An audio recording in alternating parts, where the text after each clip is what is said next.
This is Glen Fruin. Scene of a battle so bloody, the winners were outlawed on and off for 170 years.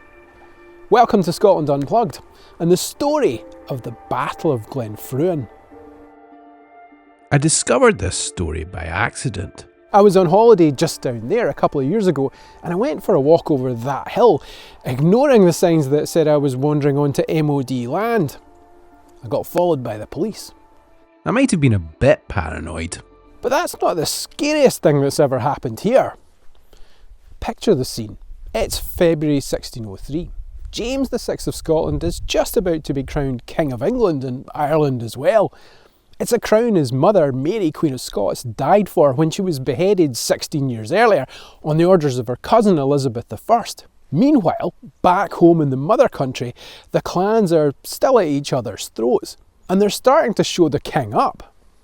On the 7th of February, the MacGregors and the Colquhouns met in battle here. There were 300 or 400 on the MacGregor side and 600 to 800 fighting for the Colquhouns. Legend has it there was also an audience and that it didn't end well for them. But why? Dial back the clock a few years and Archibald Campbell, the 7th Earl of Argyll, paid the king £20,000 for a royal commission that made him responsible for keeping Clan Gregor in order. The MacGregors didn't have a lot of land, but they were very good with livestock. They were particularly good at taking other people's livestock. We're near Loch Lomond right now, at the junction between the Highlands and the Lowlands. In reeving, the taking of livestock was a long established tradition.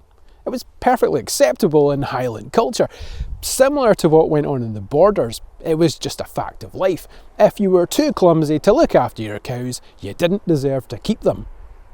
The MacGregors were known for reeving, and that didn't make them too popular with the neighbours, particularly the Colquhouns, who lived just down there in the Lowlands. They had more land, better connections, and a lot more to lose.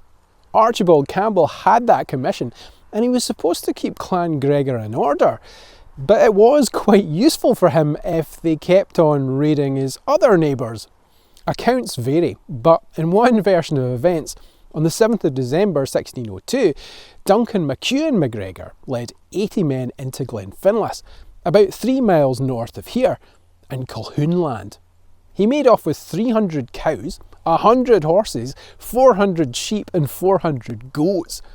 They raided houses and they killed 2 men, and one of the men was the member of the household of Alexander Colquhoun, Laird of Luss and clan chief.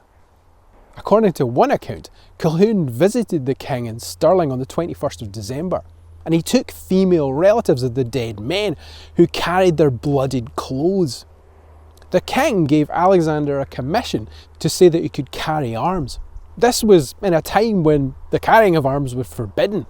The Colquhouns raised an army of somewhere between 600 and 800, as I said, including cavalry. The MacGregors had 300 or 400 and they were mainly on foot. Another account coming from Walter Scott, who did like to romanticise the MacGregors quite a lot, claims that 2 of the clan were returning from a trip and wanted to cross Loch Lomond, but the Colquhouns refused to ferry them across. They also refused to give them shelter. That was against Highland tradition. You could steal cattle, but refusing hospitality was a big no-no. The 2 men camped in an outhouse. They were hungry, so they slaughtered a sheep, and then they offered to pay for the sheep. But Alexander Colquhoun was having none of it. He had them summarily tried and executed. The MacGregors were no doubt angry either at this or just because the Colquhouns were allowed to bear arms, and they wanted revenge. Alistair MacGregor led his men into the top of the glen, while Alexander Colquhoun tried to march his army up through it. What he didn't know was that the MacGregors had split in 2, trapping him in a pincer movement. Again, accounts vary, but it's thought around 200 men died on the Colquhoun side, with minimal casualties for the MacGregors and their allies. As the victors pursued the Colquhouns down there, the story goes that some students from a seminary had gathered to watch the battle, and that the MacGregors butchered them too. There's no proof that ever happened, and it may have been made up later to justify what happened next. But in April 1603, James issued an edict prescribing the name MacGregor.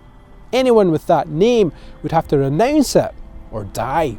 The following January, Alistair MacGregor, the man who'd led the MacGregors into battle here, was executed at the Market Cross in Edinburgh with 11 of his followers. Alistair himself was hanged, drawn and quartered.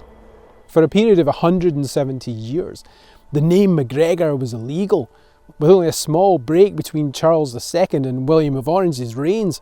For a time it was even legal to hunt them with dogs.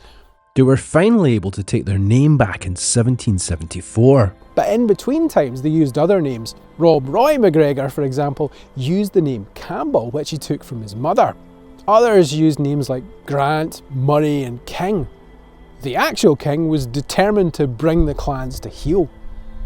He wanted to consolidate all his countries, Scotland, England and Ireland, as Britain. The 1609 Statutes of Iona dictated that traditionally Gaelic-speaking Highland clan chiefs now had to educate their sons in English-speaking lowland schools, and that they had to support a local Protestant minister.